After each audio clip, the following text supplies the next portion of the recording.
Welcome to the Synthesis of Yoga, the book that changed my life. We are now on episode 79. We are going through part 1, chapter 6, the Ascent of the Sacrifice 2. In the previous episode, we read about how the yoga of divine love or works of love can be applied in everything that we do. Instead of focusing only on that is specific to love, which is prayers, worship. Beyond that, even serving the people and all the creatures, even beyond that, looking at every activity as a container into which you can pour your love and adoration, so that the very nature of the activity undergoes change. It's not just mental knowing what you're doing, but heart's longing to connect with the divine. That's how the works of love transforms every little activity into a joyful offering to the divine and accelerates our journey, and that will lift us beyond our ordinary consciousness and make us connect more and more, unite with the divine consciousness. Now let's explore further. For those who are new, link to this chapter can be found in the description below. And we are starting with paragraph number 9 of the chapter 6, part 1, chapter 6. In any cult, the symbol, the significant rite, or expressive figure is not only a moving and enriching aesthetic element, but a physical means by which the human being begins to make outwardly definite the emotion and aspiration of his heart, to confirm it and to dynamize it. So when we step on this path of yoga, there is this aspiration deep within and heart's emotion. How do we make it more concrete, more definite? This is where an outer action come into picture as a way of making it definite, more concrete, more substantial. In order to do that comes the whole approach to who is your Ishta Devata. Divine essentially is formless, but each heart longs to connect with the divine through one or other form. So through that comes which name and form is most dear to you. Having got some clarity on that, then comes how do you relate to that? This transcendent and universal being who is also immanent in this world, behind everything. How do you relate to it? There comes the worship. In worship comes the rituals and symbolic acts of worship. So when you have your chosen form of the divine and chosen symbols and ways of worship, such an approach is referred to as the cult of a particular path, the worship of the divine in a specific way. So here, Sri Aurobindo, I repeat this, Sri Aurobindo is using the word cult in a very positive sense, not in a negative sense. So that act becomes symbolic. And in fact, integral yoga is giving us this picture that any act can be made symbolic, provided we are conscious that this act is a symbolic gesture of offering. Beyond that, you're also bringing in heart's adoration and worship.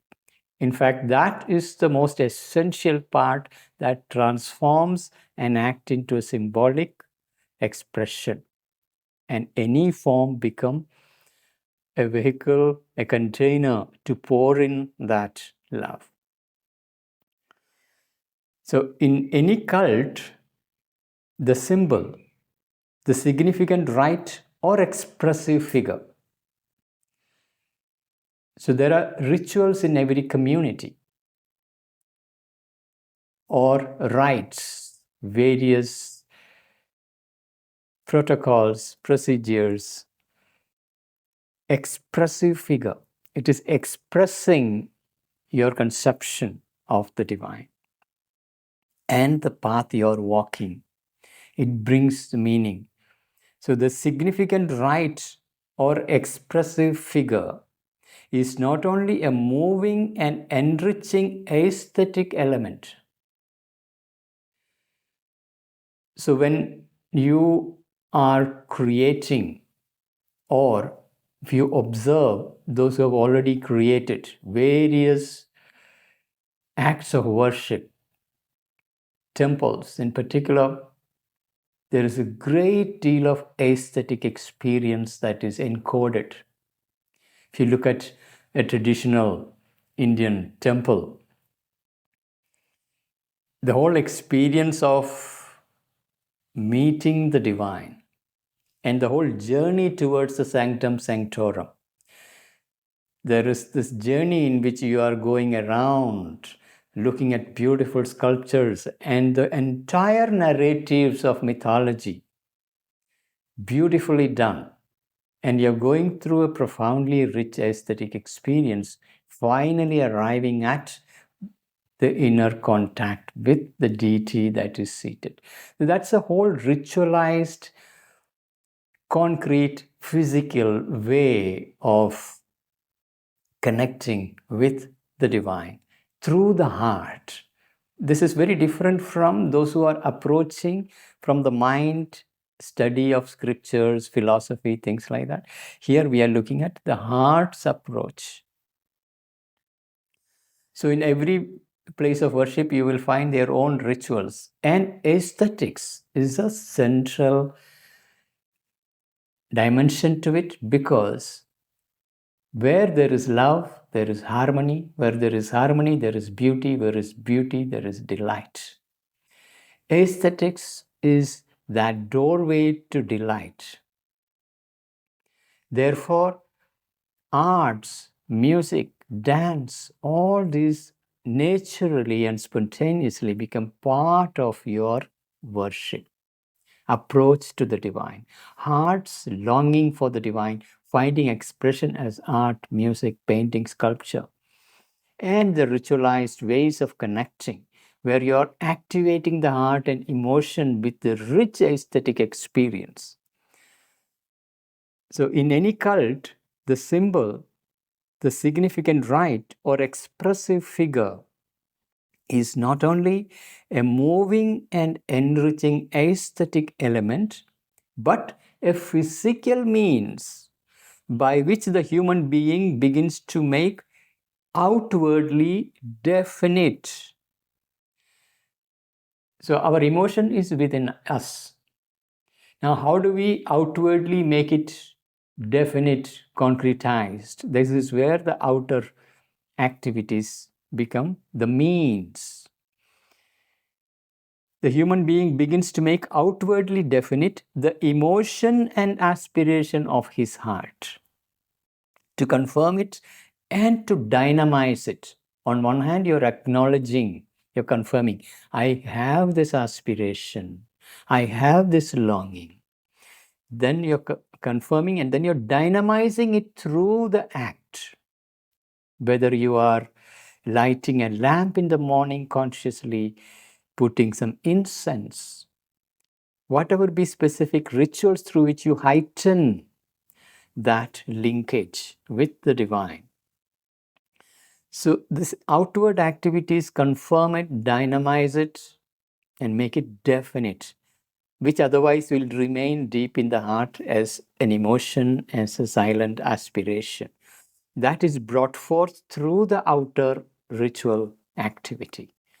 When it is made beautiful by making of, for example, a flower mandala as an offering to the divine, it's a profoundly aesthetic experience. Whole heart can participate in it so that it get concretized, it get dynamized. Your body is participating, your heart is participating, your mind is participating. So all that flows together. So in any cult, the symbol, the significant rite or expressive figure is not only a moving and enriching aesthetic element, but a physical means by which the human being begins to make outwardly definite the emotion and aspiration of his heart, to confirm it and to dynamize it. 4. If without a spiritual aspiration, worship is meaningless and vain. So, this is very crucial. The spiritual aspiration is absolutely essential for a worship to be meaningful and effective. Otherwise, it will not be. Yet, the aspiration also without the act and the form is a disembodied and for life an incompletely effective power. So, on one hand, you need spiritual aspiration, but aspiration by itself is disembodied or incompletely effective power if it is not brought out in the external action through a form that makes it dynamic, effective, more definite. So the linkage between the inner and the outer, the inmost movement of your soul's aspiration, that is brought forth through bodily action. So that the bridging between the most exterior material dimension of our existence and the deepest inner spiritual is made. The bridging is made through a concretization of the action. So this aspiration has to be given expression in the material act. If without a spiritual aspiration, worship is meaningless and vain, because one can also do outer activities without a spiritual aspiration. That is what our normal daily activities are. They are done mechanically, habitually, and consciously. When you do that, it is a meaningless habitual action without much spiritual significance. Into the very same act, when you bring your aspiration, there it undergoes transformation. Otherwise, the activity remains meaningless. And in the process, the embodiment of aspiration takes place. So, if without a spiritual aspiration, worship is meaningless and vain, yet the aspiration also without the act and the form is a disembodied and for life an incompletely effective power. So the very aspiration become powerful and effective when it is brought into an external act. It is unhappily the fate of all forms in human life to become crystallized, purely formal, and therefore effete. So anything that we do repeatedly tend to become mechanical. It crystallizes into a hardened habit, a form. Even things like morning ritual of, for example, you're lighting a lamp or you're going to a place of worship. It's very easy for these activities, even when it is so closely associated with search for the divine. It can become formal, mechanical. This is the nature of the human consciousness. This is something we need to become very, very aware. Often we see many people doing the rituals and ceremonies and pujas, but mechanically, like a machine, automation. It is of not much value. It is unhappily the fate of all forms in human life to become crystallized, purely formal, and therefore effete. That means it become ineffectual. And although form and cult preserve always their power, for the man who can still enter into their meaning, the majority come to use the ceremony as a mechanical rite and the symbol as a lifeless sign. And because that kills the soul of religion, cult and form have in the end to be changed or thrown aside altogether. So, this is the historic process. At one point, someone or other arrives at a profound inner contact with the divine, a real living experience. And in order to help people to follow that path, that particular cult, this discoverers of the path provides various methods. They devise various formalized, ritualized ways of accessing it. And over a period of time, what happens is these methods get crystallized into formal practices, and increasingly, once the founder is gone, it becomes a conservative movement. They are preserving the original movement and gradually forgetting the very meaning of the rituals processes that were put in place. And once the meaning is gone, it becomes a mechanical ritual and it becomes ineffective. Then the people again tend to preserve it because this is what the tradition says. And after some period of time, perhaps some centuries down the line, someone else will come, an iconoclast, who will defy this is all wrong, and the person will come and destroy all the forms of the past and create new forms, refresh this flow of the spirit. And therefore a new cycle begins. So every cycle has this tendency to crystallize, to formalize, to harden, to fossilize. And it has to be broken again and again periodically. So even when there is a inherited forms of worship to which the meaning is gone, if you rediscover the meaning, the very same form can be re-energized by being conscious of what was the significance and meaning of the particular process that was put in place. So it is unhappily the fate of all forms in human life to become crystallized, purely formal, and therefore effete. And although form and cult preserve always their power for the man who can still enter into their meaning. So the one who knows their meaning can still enter into that forms and energize it. The majority come to use the ceremony as a mechanical rite and the symbol as a lifeless sign. And because that kills the soul of a religion, religions are born around this particular forms of worship.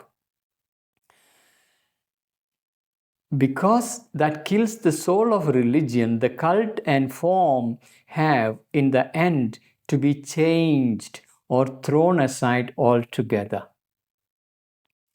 That is why, even after great founders set in motion their spiritual lineages, it will branch off into various pathways, because there will be a group which is feeling what is currently happening is not the original teachings. They want to recover the original teachings, and then they will branch off into another path. And every religion has many sects because of this reason, because each group is trying to find this is more authentic, closer to the original teachings of the master. This is happening because of the crystallization, formalization, fossilization. Because that kills the soul of religion, cult and form have in the end to be changed or thrown aside altogether. There are those even to whom the cult and form are, for this reason, suspect and offensive, particularly in modern times, where we have already this established age of reason and scientific temperament, which is primarily entering through the mind and the field of knowledge, and that cannot understand how the heart and its emotion and devotion is of any value. They would consider it as a sentimental moonshine. And for them in particular, all forms of cult, rituals, worship of any deity has no meaning, and they suspect it and even find it offensive to the human reason. A liberated man, when I'm using the word liberated here, I'm referring to someone who become very rational, who considers that I decide everything through my rational intelligence, through the power of reason. For such a person, any rituals, symbols, ceremonies will be offensive even. They suspect that this is something fishy going on here. Fools gathering around these deities and temples and worship. What a waste of time, money, creating such beautiful rituals, aesthetic experience, but for what purpose? It is just stirring up emotions. What is the use? So there are those even to whom all cult and form are for this reason suspect and offensive. But few can dispense with the support of outward symbol. Few can dispense with the support of outward symbols. Even if you take Buddhism, for example, Buddha's teaching, he always pointed at the formless eternal, the permanent formless. But in order to enter the path, there are so much rituals and ceremonies and forms. Particularly, Buddha becomes the most reproduced, mass-produced, worshipped deity form. Of course, when you ask them, they'll say this is only a doorway to enter the formless. So that form is necessary for the human heart and mind to relate to that which is formless. It's a language, iconographic language. It has its place. It has its role to play that is tremendously helpful for the human mind and heart. Few can dispense with the support of outward symbols. Yes, there are people, very few, who can actually directly enter into relationship with the divine who is ever present, eternal, without having to rely on these external forms, but they are exceptions, not the norm. Few can dispense with the support of outward symbols, and even a certain divine element in human nature demands them. always for the completeness of its spiritual satisfaction. So there is something in our human nature demanding a form to worship, a beloved form of the divine to worship. Therefore, across the world, there are so many different ways the divine has been conceived and worshipped. It has to be understood from this perspective. A certain element in human nature demands them, always for the completeness of its spiritual satisfaction. It is deeply satisfying to the human soul to worship a divine manifest in form. There are those even to whom the all cult and form are for this reason suspect and offensive, but few can dispense with the support of outward symbols. And even a certain divine element in human nature demands them, always for the completeness of its spiritual satisfaction. Always the symbol is legitimate insofar as it is true, sincere, beautiful, and delightful.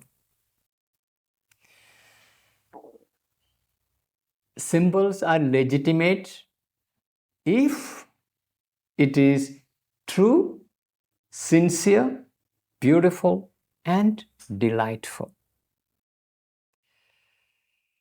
The beauty and delight is part of that journey, creation of symbols, or transforming your own activities into symbolic acts of consecration and offering.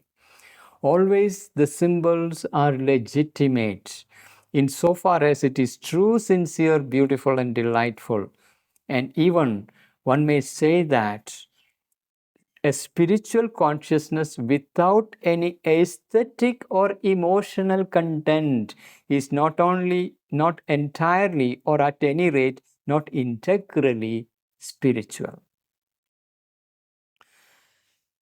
This aesthetic and emotional content of our activities and experiences, this is something, an integral part of spiritual experience. So if there is a spiritual path which is excessively relying on methods that have nothing to do with this aesthetic experience, this rich emotional content, it is likely to remain incomplete.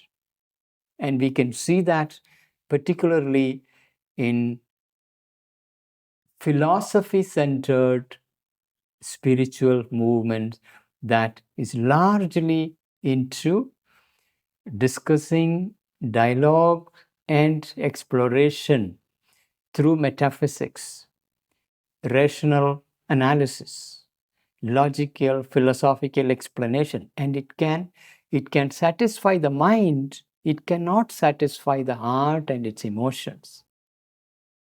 So there are many teachers who satisfy the mind through profoundly rich intellectual discourse. But when it is missing the aesthetic element, when it is missing the rich emotional experience, through the pathway of love and adoration and worship, it will remain incomplete in itself. Therefore, this integration is absolutely essential. It is true in both ways. Purely aesthetic and emotional experience is insufficient without a clear understanding of the mind. Why this experience? Through this experience, I am relating to the divine, connecting with the divine, uniting with the divine. And this divinity is ever present, eternal, permeating everything in existence. Always the symbol is legitimate insofar as it is true, sincere, beautiful, and delightful. And even one may say that a spiritual consciousness without any aesthetic or emotional content is not entirely, at any rate, not integrally spiritual. So we are looking at an integral approach to spirituality that must embrace this whole dimension of heart, its emotions, and the profoundly rich aesthetic experience, which is part of the integrality. That is why in India we refer to the divine as Satyam Shivam Sundaram. Sundaram is that which is beautiful. Beauty and experience of beauty is essential for spiritual growth. Mother says beauty is the presence of the divine in the physical. In the spiritual life, the basis of the act is a spiritual consciousness, perennial and renovating. So the spiritual consciousness is perennial. It never dries out. It is not a seasonal river. It is perennial. It is always there present. It is an ever-present source that is in every moment, every second of life. And throughout, always, it is perennial and renovating. It is something that can rejuvenate us. We feel dry and disconnected when we are disconnected from the source. So our process of transformation is to come out of this mechanical, unconscious, habitual life to a conscious plunge into this ever-present source that is perennial, always accessible in every breath, in every thought, in every sensation, every movement of the heart. In the spiritual life, the basis of the act is a spiritual consciousness, perennial and renovating. So the act, any action that we are performing, it is springing up from a deeper source. There is a profound depth from which an act is spontaneously arising. Though we do experience ourselves to be the doer, that is an illusion. The deeper truth is this perennial source of the spirit is rising as a wave and becoming the act. Like out of an ocean, the wave is rising and rolling out. So every activity is springing from that perennial source, and it has the possibility of renovation, rejuvenation of any act. In the spiritual life, the basis of the act is a spiritual consciousness, perennial and renovating, moved to express itself always in new forms. That's another characteristic. The more we come in touch with the source, our forms of movement become increasingly fresh and creative. And the spirit is seeking to express itself ever new. Always it wants to make things new and fresh. Every human being has a unique fingerprint. Even when nature has produced billions and billions of people, every human being is so unique, so original. Therefore, we can see that every second is potentially original. Original also means in touch with that which is the origin of all things. It is springing up from that perennial source of creation, the living spirit behind all things. So when we surrender our mind, our body, our heart, everything, then this deep source begins to flow through your limbs, your instrumentation layers, and it enters into your body and flows out into the act. Therefore, rejuvenating the act, renovating the act, revitalizing your whole being. The reason why we occasionally feel refreshed, recharged, is because there are moments we come in touch with that inner source. And that source is perennial. It is always accessible. But unfortunately, because we get carried away in our thoughts, forgetfulness, unconsciousness, habitual living, mechanical living, we get disconnected. And that disconnection is what we are healing, curing by consciously becoming aware of the movements of life through the body, and to reconnect it and to recognize it, that behind it there is this perennial source, and I'm trying to connect with that source. Once you become conscious of that, then the movement becomes symbolic.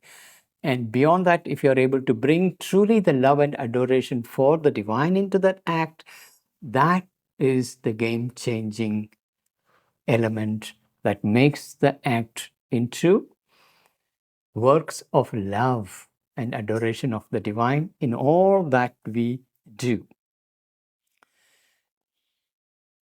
A spiritual consciousness, perennial and renovating, moved to express itself always in new forms, or able to renew the truth of a form, always by the flow of the Spirit.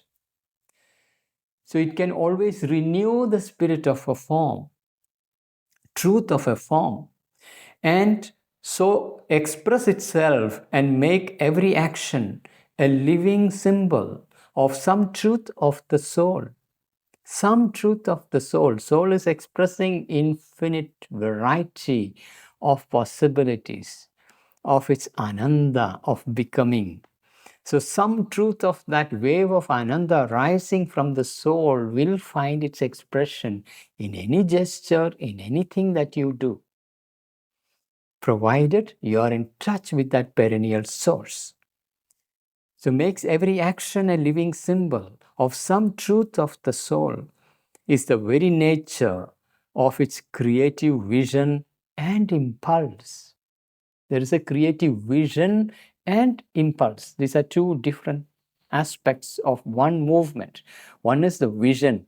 Soul has the vision. Soul sees the divine grace, the presence permeating. Out of that arises the impulse to act, the action as a consecrated offering, an offering to the master of existence, the master who is permeating all things, ever present. It is to that master the adoration is flowing, works are offered. And when the heart opens up, the floodgates of love and rejuvenating energy, ananda of becoming flows out through your thought, your speech, your actions. Everything gets refreshed, new, rejuvenated. In the spiritual life, the basis of the act is a spiritual consciousness, perennial and renovating, moved to express itself always in new forms, or able to renew the truth of a form always by the flow of the Spirit, and to so express itself and make every action a living symbol of some truth of the soul, is the very nature of its creative vision and impulse. It is so that spiritual seeker must deal with life and transmute its form and glorify it in its essence. So for the seeker, it doesn't matter what is the form of action. You are looking at how to glorify it, how to transmute it by surrendering and opening to the perennial source that is flowing as action in this world through you and through everything that is surrounding you. It's one being becoming this multiplicity and consciously recognizing it and surrendering to it, so that your thought, your speech, your actions, manasa, vacha, karmana, everything is recharged, rejuvenated, and transmuted so that it lifts you up. The Spirit can enter you and lift your action into a liberating, ecstatic experience so that your heart is fulfilled in that union, in that profound surrender into the hands of the divine who is rising from this perennial eternal source, flowing out and taking delight through you, expressing itself through you in the world. And you are undergoing a transformation which is beyond techniques. This is not a matter of technique. It's like a dancer surrendering to the dance that is flowing through him, a musician surrendering to the song that is singing through him. So that is the possibility that is available to us, and that will be an integral approach to surrender to that divine Shakti who will wash through you, flow through you, purify you, intensify, transform, liberate, expand, and lift you up into the higher and higher domains of spiritual discovery. A supreme divine love is a creative power. A supreme divine love is a creative power. Creativity is something spontaneous and natural when there is love. You must have noticed that. When there is a profound love, it wants to express itself in actions. A supreme divine love is a creative power. Here, love and P are capitals. It comes from the source. And even though it can exist in itself, silent and unchangeable, yet rejoices in external form and expression and is not condemned to be a speechless and bodiless Godhead. This divine love that is birthing within you, the soul within. Yes, it is possible for it to be in itself silently, quietly, in the inner world. But this inner power rejoices in expressing itself in true activities of life.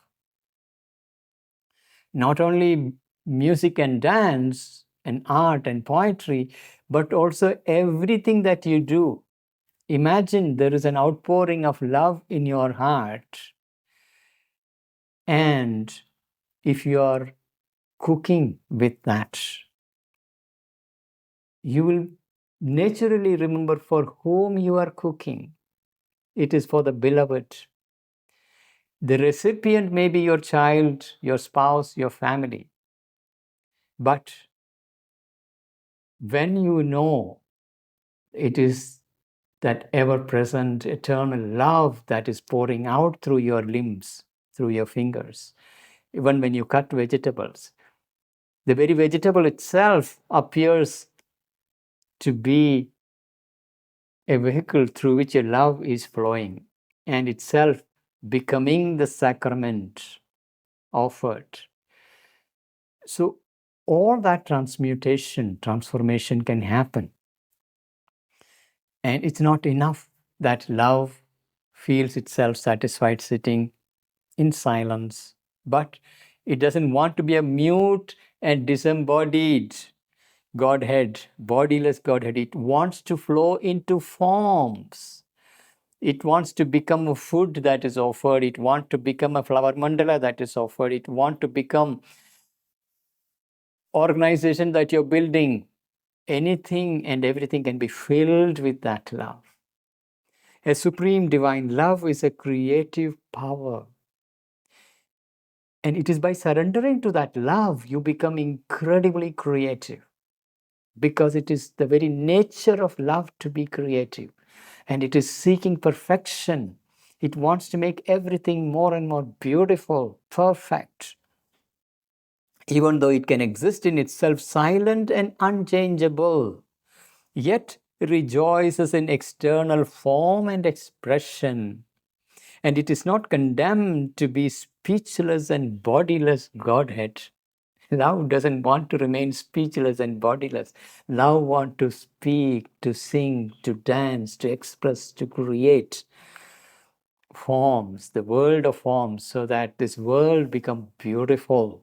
That is natural, spontaneous outcome of this inner discovery. It has even been said that creation itself was an act of love. Creation itself as an act of love. Or at least the building up of a field in which divine love could devise its symbols and fulfill itself in act of mutuality and self-giving. Even if you are not willing to consider that the creation itself is an act of love, at least you can consider that it is a field in which divine love could devise its symbols and fulfill itself in act of mutuality and self-giving. So we can see that in our social life, slowly we are discovering the presence of love. Particularly, it is in teenage when the heart opens up, you experience this so-called crush, falling in love. But since we are not trained, we are not able to hold the experience of love. It falls into the hands of sexuality and degenerates and disintegrates and fade away. We don't know how to hold love. At the most, it will grow further into love for your child, your family, and holding that together, the deep bond of affection, all that. And the joyful self giving. When you are in love, you give yourself spontaneously and naturally. But these are very, very limited early experience of love, a tiny little taste of it. Love exists as a universal force. And life, the evolution is creating a field where everything is essentially a symbol. And you're recognizing someone or something as profoundly beautiful, you fall in love and you begin to serve that. Through that, the doors of love is opening up. The world is moving towards discovery of love. And spirituality's gift is that. And spiritual vision is that, in fact, the very creation of the world is born out of love. And it is creating the symbols, material symbols of love, which is currently very obscure, hidden behind, it has to operate from behind. It is slowly building up the world. Divine love could devise its symbols and fulfill itself in act of mutuality and self-giving. And if not the initial nature of creation, this may well be its ultimate object and motive. The very purpose of creation, the evolutionary purpose of creation, is to reveal the divine love in this material world, which is already happening. The very reason why the plants bloom into beautiful flowers is an expression of Ananda in material existence. Ananda exists because there is a divine love behind all things. But we humans are slowly becoming conscious and we can tune into that divine love. And our human body is the most sophisticated device on earth that can open to the divine love. Yes, there is intelligence in the world, there is knowledge in the world. The mind can open to the knowledge dimension, but the heart can open to the love that is universal. Universal love exists, and human body, human consciousness is the perfect vessel that can consciously open to this experience and enter into the ecstasy and its creative expression in the world, so that each individual is a living embodiment of divine love, finding its infinite variety of expression. It has even been said that creation itself was an act of love, or at least the building up of a field in which divine love could devise its symbols and fulfill itself in act of mutuality and self-giving. And if not the initial nature of creation, this may well be its ultimate object and motive. So it's important to recognize this line where he says, if not the initial nature of creation. From our human perspective, what we see is initially there is this concrete material nature. Only on earth there is life that has emerged. Otherwise, it is a mineral world. So it doesn't look like world of love at all. It's an inanimate material nature. If we look beyond our earth, every other planet looks to be dead planet. So in that, it looks like where is space for love? Love is a subjective human experience. And I'm not able to experience that in the world that looks mechanical, dead.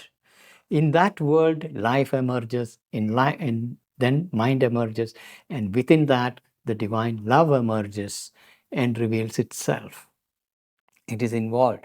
So there is an ultimate object of evolution is to bring that out and express itself in this material nature. And we are the laboratory in which nature is working out this miracle, this possibility. It does not so appear now because even if divine love is there in the world, upholding all this evolution of creatures, yet the stuff of life and its action is made up of an egoistic formation, a division, a struggle of life and consciousness to exist and survive is an apparently indifferent, inclement, or even hostile world of inanimate and inconscient matter. So, the very evolutionary journey in a very cold, dead universe where there is no life, slowly life emerges. And what we see is the struggle of life to even exist, which modern evolutionary theories like Darwin's theory identifies as the struggle for the survival of the fittest. There is the creation of ego.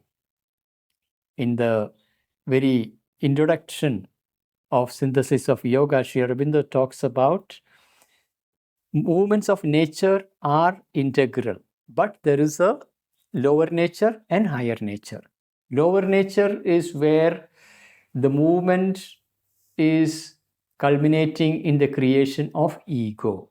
And that's what we see happening in the world as part of the evolutionary journey, where first is the emergence of matter. Within the material world, there is emergence of life and an explosion of life on the planet with incredible diversity. And there is a food chain where there is eaten is eaten. There is a survival of the fittest. And evolution is thriving and growing. Many species are getting wiped out, and new ones are emerging, more and more capable ones are emerging. Finally, humans emerged, and within humans also there is enormous competition, the development of the ego, the sense that I am separate and I am searching for my fulfillment, and there is the struggle, the battle, even to exist. Therefore, it appears to be, it is not a space where there is any trace of love. But a spiritual vision is that it is love that has created the world, even if apparently it appears to be a dead universe, a cold, lifeless universe, in which there is a tiny little corner called Earth where there is life emerging and there is the struggle of human life. But human being is a symbol,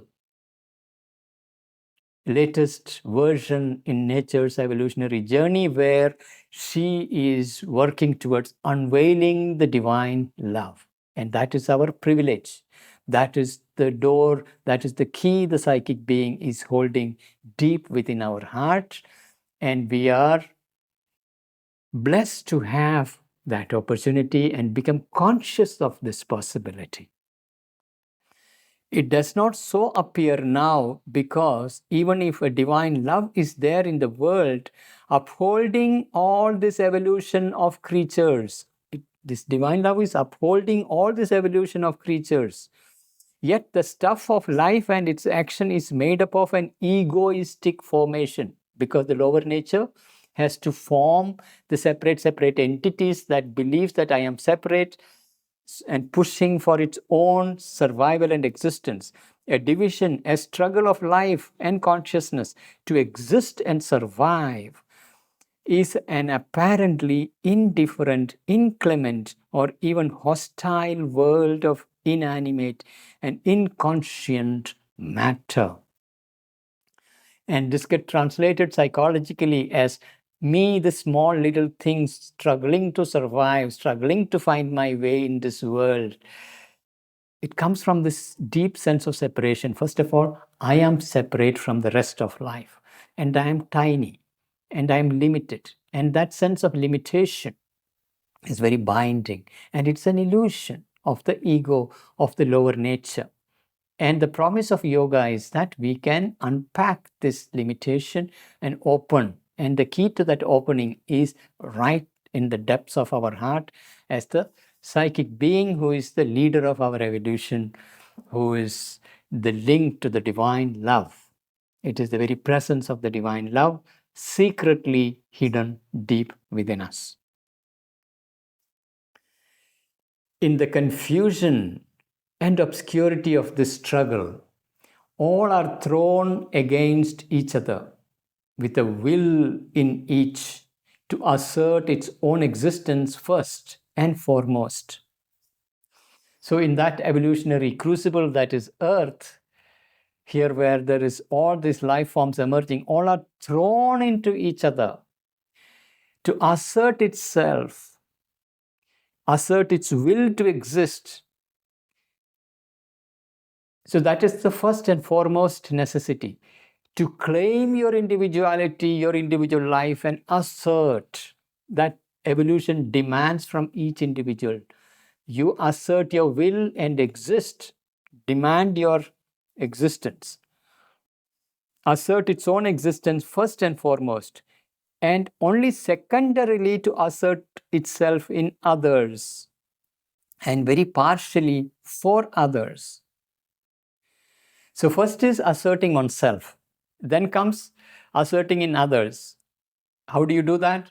You develop your relationships, your family, your children. There you're ready to assert and fight for, because now your sense of identification has expanded beyond your individual self to the family, to the clan, and you're ready to fight for it. And it can extend all the way to nation state. This is my culture, my nation, my religion. I'm ready to fight and die for it, because existence of your particular culture, your particular belief, your particular nation become priority for you, because your identification has reached that far. A will in each to assert its own existence first and foremost, and only secondarily to assert itself in others, and very partially for others. So even fighting for others is very, very partial. Very few people can do that. For even man's altruism remains essentially egoistic. Even altruism, where we try to help the underprivileged, these two tend to be born out of our ego and its satisfaction, and must be so till the soul finds the secret of the divine oneness. Only when we discover the soul within, there is the growing experience of the divine oneness. Only when that deep sense of oneness is discovered through the discovery of the soul, then spontaneously giving oneself for the welfare of the world become natural. Otherwise, it is not possible. We will do it as a egoistic satisfaction or a limited identification with my family, my clan, my religion, my sect. Everybody else are others, enemies to be fought against. That is the limitation of the ego-bound lower nature and its action. To go beyond it, the key is discovery of the psychic being, which brings the sense of oneness. So, in the confusion and obscurity of this struggle, our normal struggle of this world, all are thrown against each other with the will in each to assert its own existence first and foremost, and only secondarily to assert itself in others, and very partially for others. For even man's altruism remains essentially egoistic, and must be so till the soul finds the secret of the divine oneness. It is to discover that at its supreme source, to bring it from within and to radiate it out up to the extreme confines of life, that is turned the effort of the yoga. This is the work of yoga. Yoga tunes into the source, the deepest, supreme source, or the highest source. So it will access it, source it, then it will radiate it.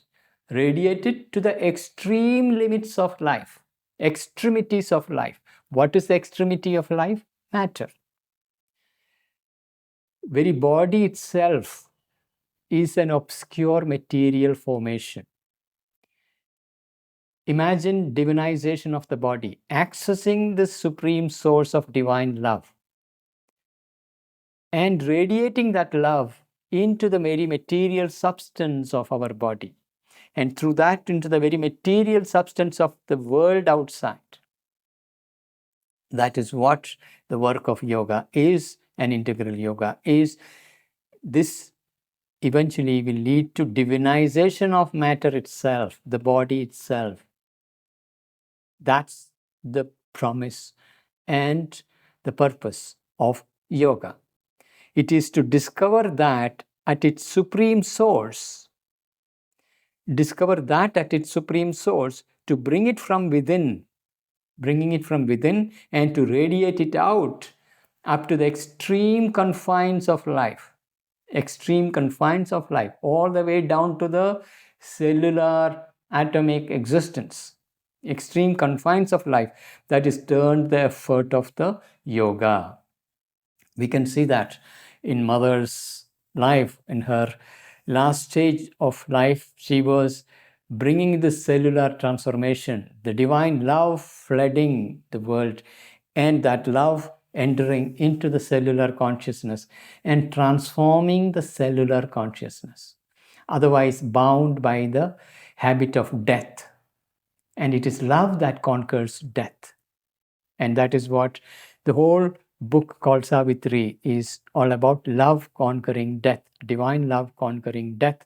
There is experience of death, habit of death, embedded in the very material structure of our being, the very physical substance of our body, habitually is bound by the process of death. And death is a process of life itself, so that it can rejuvenate the body continuously, so that the fresh streams of spirit can flow into it. And eventually, now yoga will find the way of bringing in the divine love and transmuting this very material frame, the extremities of life, which is all the way down to the cells, and transform it so that the death can be erased, the body can be rejuvenated without necessarily going through the process of death, so that a body that is glorious can be born on earth, where new type of matter can take birth. That is the promise of integral yoga.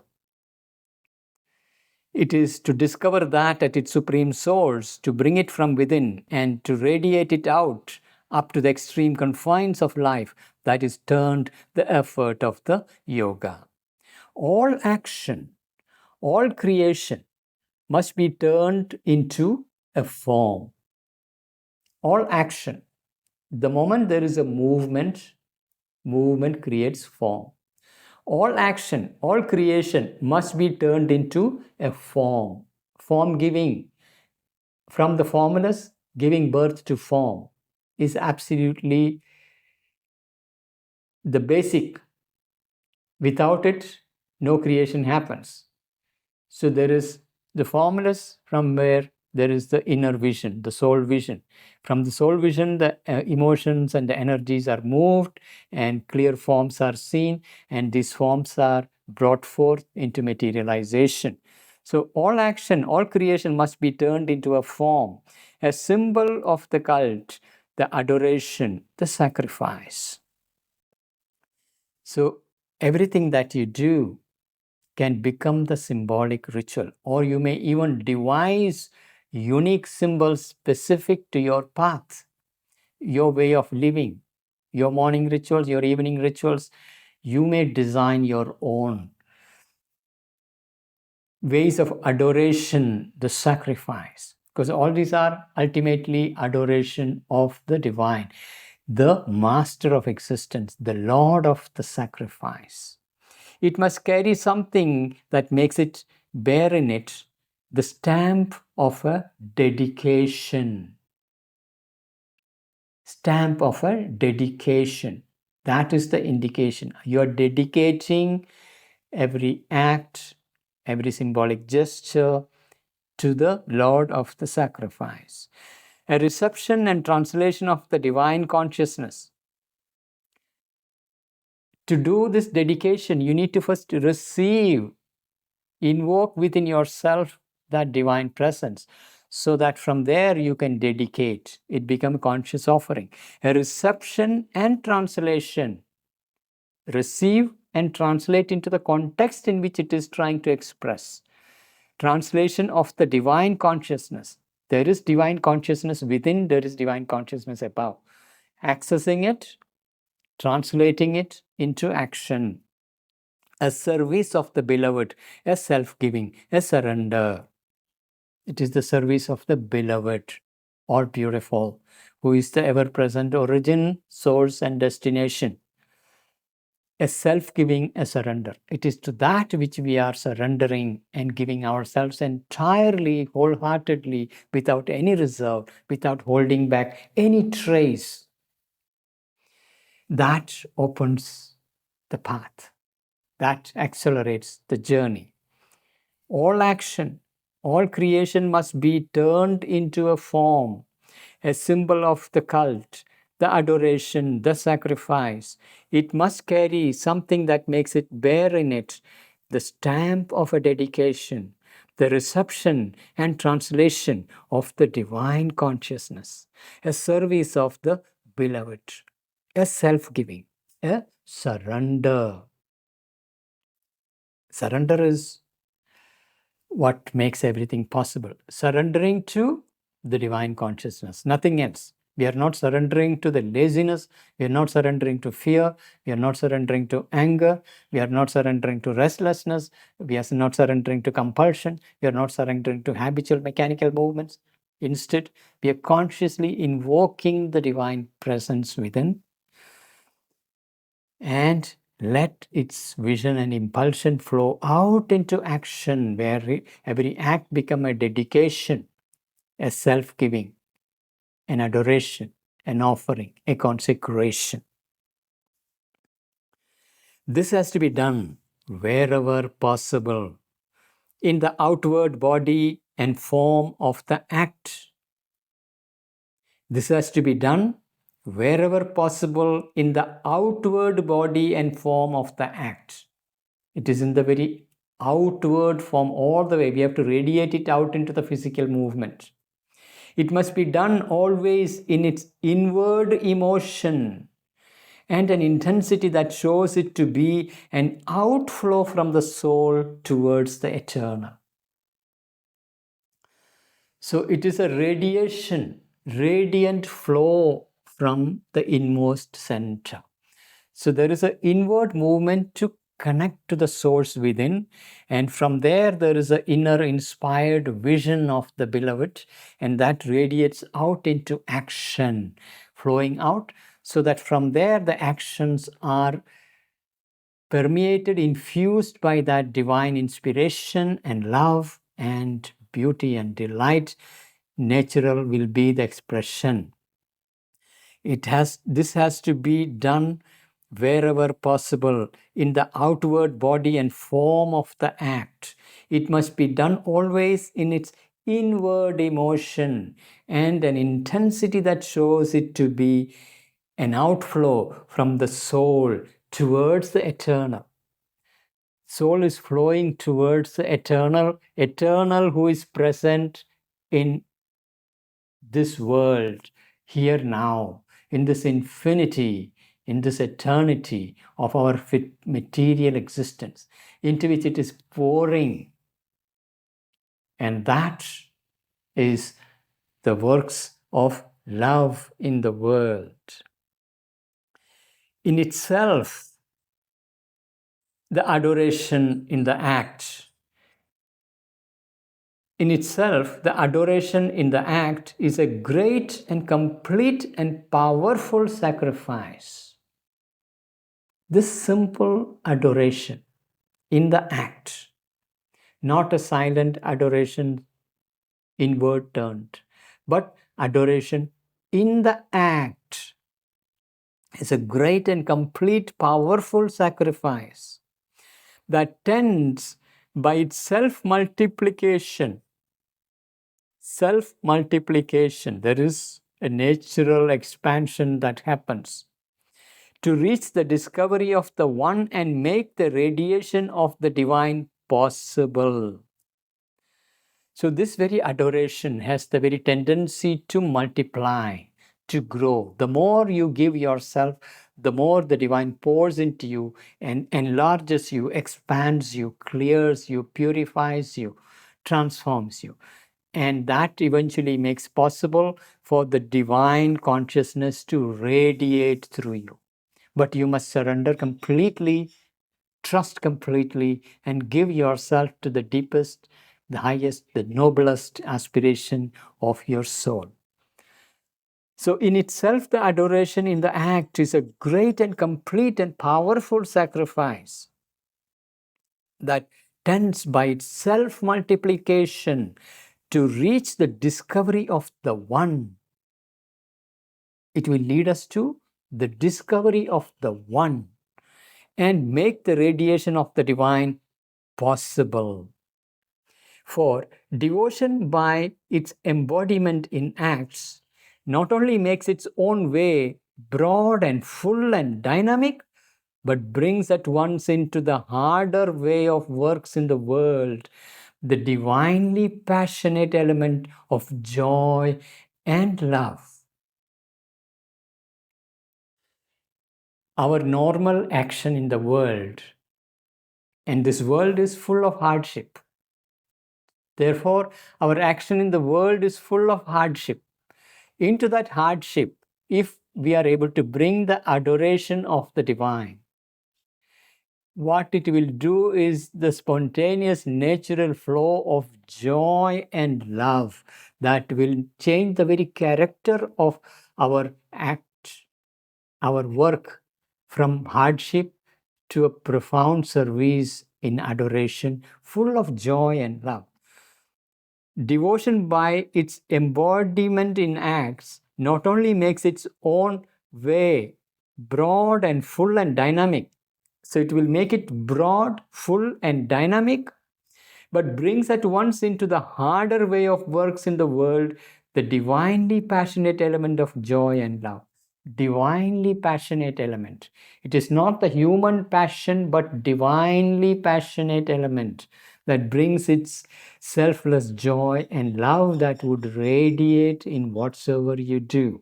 You rejoice in what you do because you experience the divine taking delight in you, in your thought, in your speech, in your action. You know yourself consciously to be an instrument. and surrendering fully to it so that the divine can shape you more and more perfectly, which is often absent in its beginning when it is only the austere spiritual will. Our initial attempt to do karma yoga is with the will, austere spiritual will, and there is an effort of the ego. That is usually the experience in the beginning. But as we learn to love the divine, adore the divine, develop the attitude that I am only an instrument, it is the divine who is acting, divine is seated deep in my heart, and connect to the inmost aspiration and let its radiance reveal itself in the mind and heart as the vision of things to do and the joyful wave of inspiration that would flow through you, so that everything that you touch, everything that you do is an expression of that love. And that will make the action not an austere will, but a joyful flow of love and delight. When it is only the austere spiritual will that follows in a struggling, uplifting tension, the steep ascent, and the heart is still asleep or bound to silence. So when the heart is silent and asleep, what is left is the mental will, which is understood the philosophy and committed itself deeply, and there is an austere will that follows in a struggling, uplifting tension, the steep ascent. There is an intense mental effort of tapasya, concentrated will of our individualized personality that is struggling with austere will, spiritual will, that follows in a struggling, uplifting tension, the steep ascent, and the heart is still asleep or bound to silence. So, when the heart is not open, if it is still sleeping, it is still silent, this will be the character of sadhana. There is this struggle and effort, austere will.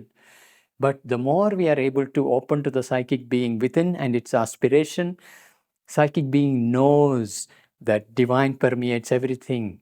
And it knows not just as a theory, but it sees the presence of the grace and the action of the divine. And there is a gratitude, spontaneous joy of self giving, love, and worship of the divine that is possible only for the psychic being that is emerging from within. And that is what creates adoration and love. And that is like nourishing waters flowing into this otherwise austere landscape of sadhana.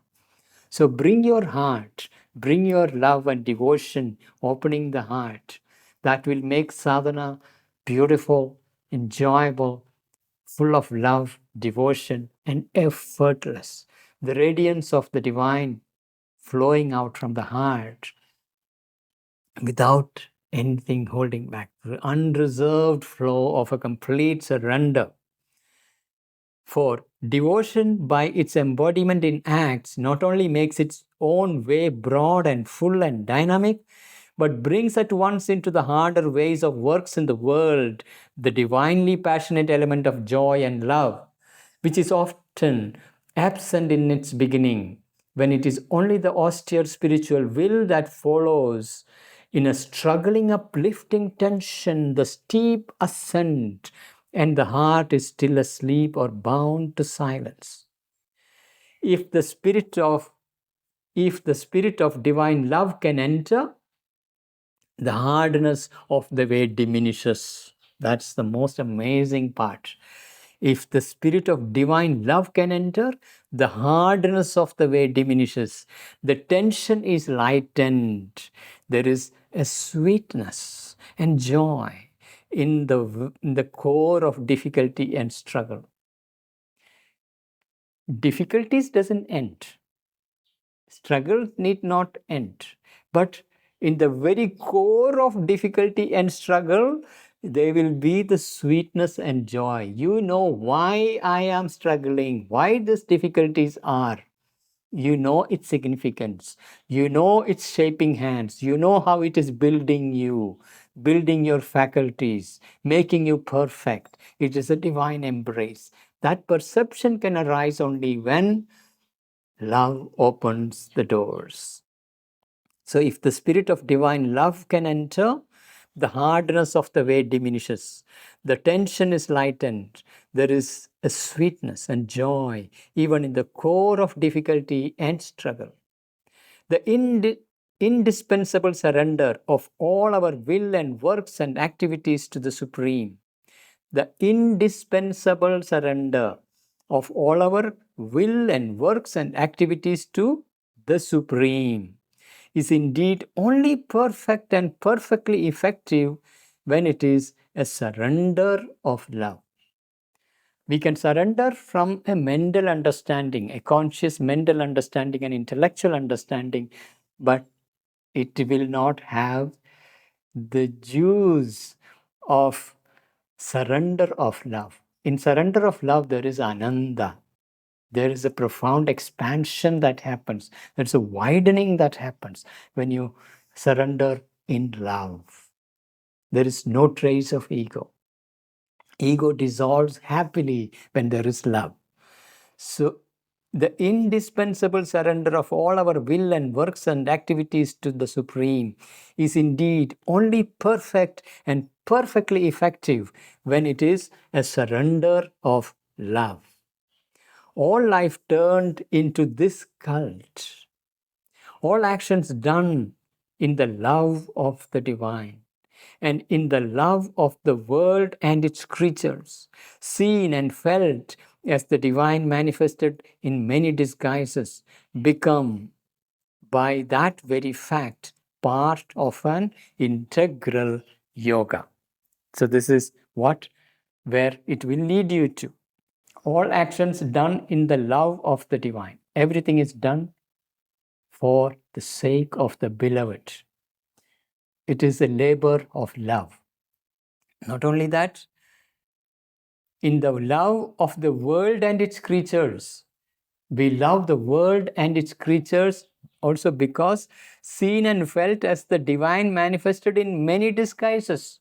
Every form is nothing but the disguise of the divine. Therefore, it is through that window we are looking at the whole world as a manifold expression of the divine beloved, so that you can serve and you can surrender in that service, a profound surrender. That is what makes the action of in the world profoundly integral and part of the integral yoga. All life turned into this cult. All actions done in the love of the divine and in the love of the world and its creatures, seen and felt as the divine manifested in many disguises, become by that very fact part of an integral yoga. You see, from this perspective, the very first chapter of Synthesis of Yoga ends with this phrase, all life is yoga. That become a living reality. When love opens up, adoration opens up, you see that all things in existence is nothing but various disguises of the divine, and you serve the divine in loving surrender. And all your forms of action, activities, you recognize is nothing but a symbolic expression. And you're sourcing that love and devotion and inspired vision from within. And it is radiating out into your fingers, into your hands, into your action. That is integral yoga, living that all life is yoga, a profound surrender that expands and enlarges beyond your imagination. And divine grace pours into the instrument that is perfected and ready in the world as a center through which the divine can act and express. I hope you're enjoying this journey. Please remember the very act of participating in this journey. Remember that it is your love for the divine. There is an aspiration deep within your heart that is longing for the connection with the divine. You are giving expression to that divine by studying synthesis of yoga and listening to this podcast. Everything and everyone is nothing but an expression of the divine. Look at the world from that perspective and surrender to it. Enjoy it. Let it radiate through you in this world. With that, let me end this session today. See you next week. Thank you.